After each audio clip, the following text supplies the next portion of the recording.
I'm a meteorologist. I work for Good Morning Britain in the UK, a breakfast show every morning doing the weather forecast. But over the last 5 or 6 years, I've added extreme weather events to my weather forecast to show how record-breaking events are happening more often. And now I'm lucky enough to have 1 minute every day to talk about climate and science, whether it's extreme marine heat waves, whether it's the latest hurricane, or whether it's the latest climate report, and the audience really like it.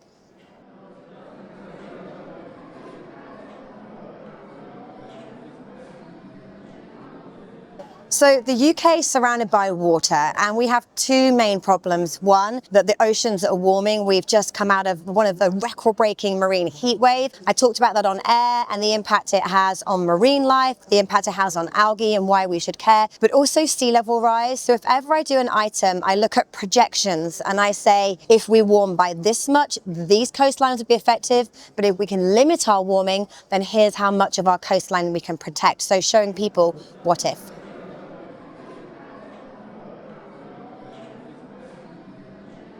I feel that it's the media's responsibility, me and my meteorology community, to communicate science, the truth, exactly what is happening, but it can be really scary. So I think it's really important to also talk about the positive things, amazing things that people are doing to make change, to show that hope is possible.